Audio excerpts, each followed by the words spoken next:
Next S, ಮುಂದಿನ ಕ್ಷೇತ್ರ ಮೈಸೂರು. ಪ್ರತಾಪ್ ಸಿಂಹ ಸಂಸದರು, ಕಾಂಗ್ರೆಸ್ ಇಂದ ಡಾಕ್ಟರ್ ಯತೀಂದ್ರ, ಡಾಕ್ಟರ್ ಸುಶ್ರುತ್ ಗೌಡ, ಹಾಗೆ ವಿಜಯ್ ಕುಮಾರ್.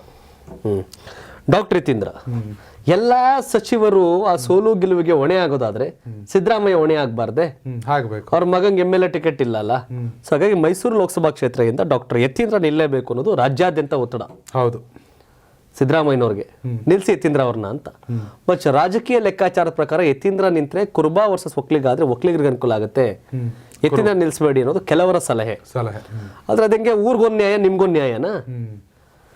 ನೀವು MP ಗೆಲ್ಸಿಲ್ಲ ಅಂತ ಒಬ್ಬ ಸಚಿವನ ತಲೆದಂಡ ಮಾಡ್ತೀವಿ ಅಂತ ಬೆದರಿಕೆ ಹಾಕೋದಾದ್ರೆ, ಟಾಸ್ಕ್ ಕೊಡೋದಾದ್ರೆ, ಸಿದ್ದರಾಮಯ್ಯ ಮಗನ್ ನಿಲ್ಸಿ ಗೆಲ್ಸ್ಕೋಬೇಕಪ್ಪ, CM ಸ್ಥಾನ ಬಿಡಬೇಕು.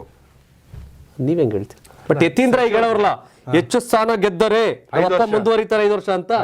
ಅವರಪ್ಪ 5 ವರ್ಷ ಮುಂದುವರಿಯಕಾರ ಯತೀಂದ್ರ ನಿಂತ್ಕೋಬೇಕಲ್ಲಿ, ನಿಂತ್ಕೋಬೇಕು, ಗೆಲ್ಬೇಕು.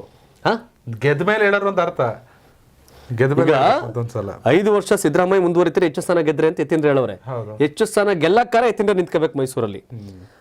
ಇನ್ನೊಂದು ಡಾಕ್ಟರ್ ಸುಶ್ರುತ್ ಗೌಡ ಅಂದ್ರೆ ಜಿಲ್ಲಾಧ್ಯಕ್ಷ ವಿಜಯ್ ಕುಮಾರ್, ಒಳ್ಳೆ ಸೌಮ್ಯ ಸ್ವಭಾವಿ, ಒಳ್ಳೆ ವ್ಯಕ್ತಿ, ಒಕ್ಕಲಿಗ ಕಮ್ಯುನಿಟಿಗೆ ಸೇರಿದವರು. ವಿಜಯ್ ಕುಮಾರ್ ಪರವಾಗಿ ಒಲವಿದೆ. ಆದ್ರೆ ಸಿದ್ದರಾಮಯ್ಯ CM ಆಗಿ ಮುಂದುವರಿಬೇಕಲ್ಲ 5 ವರ್ಷ, ಆ ಕಾರಣಕ್ಕಾರ ಯತೀಂದ್ರ ಅಲ್ಲಿ MP ಆಗ್ಬೇಕು. ಸೊ ಹಾಗಾಗಿ ರಾಜ್ಯಾದ್ಯಂತ ಒತ್ತಡ ಇರುವ ಕಾರಣ, ಭಾರಿ ಬೇಡಿಕೆ ಇರುವ ಕಾರಣ ಯತೀಂದ್ರನೇ ಆಗಬಹುದು. ಸಚಿವರು ಹೇಳ್ತಾರೆ ಸಿದ್ದರಾಮಯ್ಯನವರೇ ಭಯನ ಒಬ್ಬ ಸಚಿವರಾಗಿ ನೀವು ನಿಲ್ಸೋರ್ ಗೆಲ್ಸ್ಕೊ ಬನ್ನಿ ಅಂತ ಹೇಳ್ತೀರಿ, ನಿಮ್ಮ ಮಗುನ್ ಯಾಕೆ ನಿಲ್ಸೋದಿಲ್ಲ? ಹೌದು, ನೀವು ಕೂಡ ಫಸ್ಟ್ ಲೀಡರ್ ನೀವೇ ಅಲ್ವೇ? ನಾನು ನನ್ನ ಮಗ ಗೆಲ್ಸ್ಕೊ ಬರ್ತೀನಿ ಯತೀಂದ್ರನ್ನ, ಇಲ್ಲ ಅಂದ್ರೆ ನಾನು ರಾಜೀನಾಮೆ ಕೊಡ್ತೀನಿ ಅಂತ ಹೇಳಿದ್ರೆ ಉಳಿದವ್ರು ಫಾಲೋ ಮಾಡ್ತಾರೆ. ಹೌದು ನಾಯಕರು ನೀವು ಹೇಳಿಸ್ ಕರೆಕ್ಟ್ ಅಂತ. ಸೊ ಇವೆಲ್ಲ ಬರ್ಬೋದು ಚರ್ಚೆಗೆ ಟಿಕೆಟ್ ಅಂದಾಗ. ಅಂದ್ರೆ ನಿಮ್ಗೊಂದು ನ್ಯಾಯ ನಮ್ಗೊಂದು ನ್ಯಾಯ ಅಂತ ಚರ್ಚೆ ಬರ್ಬೋದು. ನೆಕ್ಸ್ಟ್ ಬರ್ತೀವಿ ಬೆಂಗಳೂರು ಗ್ರಾಮಾಂತರಕ್ಕೂ ಬರಬೇಕು DK ಸುರೇಶ್ ಅಣ್ಣನ ಹತ್ರ.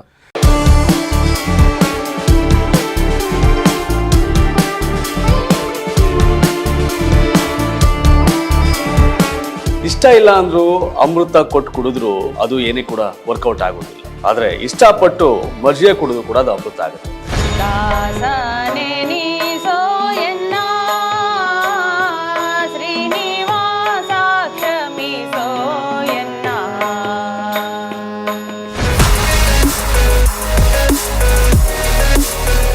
ಎಷ್ಟೇ ಸವಲತ್ತುಗಳನ್ನ ಏನೇ ಕೊಟ್ಟರು ಸಹ ಆ ಕ್ಷೇತ್ರದಲ್ಲಿ ಆ ವಿಚಾರದಲ್ಲಿ ನಮಗೆ ಆಸಕ್ತಿ ಇಲ್ಲ ಅಂತಂದ್ರೆ ಅದನ್ನೇನು ಮಾಡ್ಲಿಕ್ಕೆ ಸಾಧ್ಯ ಇಲ್ಲ. ಆದ್ರೆ ಆಸಕ್ತಿ ಇರ್ತಕ್ಕಂಥ ವಿಚಾರದ ಬಗ್ಗೆ ಎಷ್ಟೇ ಕಷ್ಟ ಇದ್ರು, ಎಷ್ಟೇ ಸಮಸ್ಯೆಗಳು ಬಂದ್ರು ಇಷ್ಟಪಟ್ಟು ಮಾಡುವಂತ ಆ ಒಂದು ಕೆಲಸ ಇದೆಯಲ್ಲ ಸಕ್ಸಸ್ ಆಗುತ್ತೆ, ನೆಮ್ಮದಿ ಕೊಡುತ್ತೆ.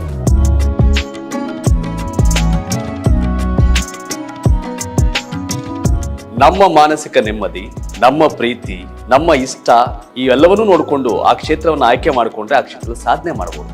ಈ ಒಂದು ಲೆಕ್ಕಾಚಾರಕ್ಕೆ ತಕ್ಕಂತೆ ಈಗ ನನ್ನ ಜೊತೆ ಒಬ್ಬ ವ್ಯಕ್ತಿ ಇದ್ದಾರೆ, ವಿಘ್ನೇಶ್ ಕಾಮತ್ ಅವರು.